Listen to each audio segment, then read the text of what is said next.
আমাদের এক দাবি যে আমাদের প্রিন্সিপালকে বলতে করতে হবে, কারণ প্রিন্সিপাল আমাদের কোনো কথা শোনে। অনেকদিন আগে আমরা সবাই মিলে প্রিন্সিপালের কাছে গেছিলাম, সে আমাদেরকে অনেক কথা বলছে এবং আমাদের খারাপও বলছে, সেটা আমরা চাই না। আমাদের অনেক কিছু বলে, আমরা অনেক দিন গেছি, তাই আমরা চাই আমাদের প্রিন্সিপালকে পদত্যাগ করা হোক।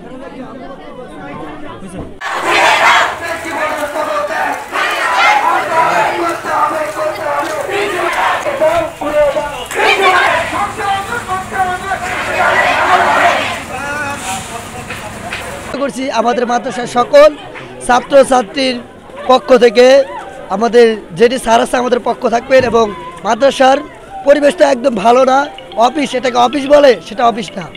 তো আমরা চাচ্ছি সে যদি 24 ঘন্টার মধ্যে পদত্যাগ না করে, কালকে থেকে আমাদের মাদ্রাসার ক্লাস একটাও হবে না, প্লাস অফিসে বন্ধ থাকবে, আমাদের অনির্দিষ্টকালের জন্য বন্ধ থাকবে।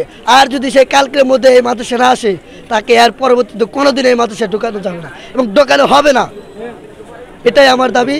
আর সকল মাদ্রাসার ছাত্রছাত্রীর পক্ষ থেকে আমি সাজিদুল ইসলাম বলতেছি, এটা আমাদের দাবি, আমাদের মানতেই হবে।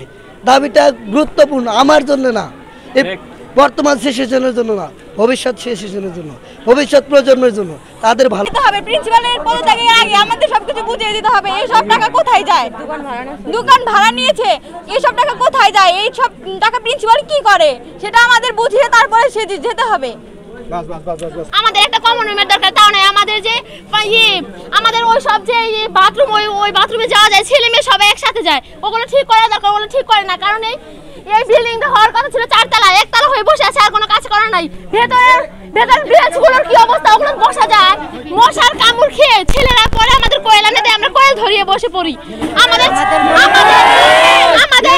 একজন গণিত করার সমস্যা হয়, আমাদের স্যার ম্যামরা যে ক্লাস নিবে, ক্লাস নিয়ে ক্লাসে যে একটা টেবিলের উপরই স্থায়ী হবে, কিন্তু আমাদের টেবিলটাও নাই।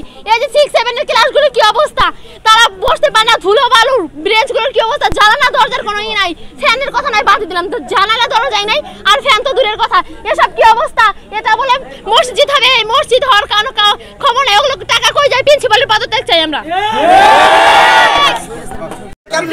30,000 টাকা বেতন পাইলে সে সানন্দ বাড়িতে তার এতগুলো বাসা হয় কেমনে? দুদকের মাধ্যমে এটা হিসাব তাকে দিতে হবে, তাকে 1 ইঞ্চি তাকে ছাড় হবে না।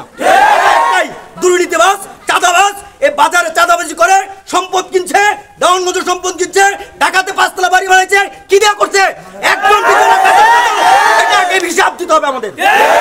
তাছাড়া এই মাদ্রাসাও ঢুকতে পারবে না, পদত্যাগ লেখে এই সম্পদের হিসাব দিয়ে যেতে হবে।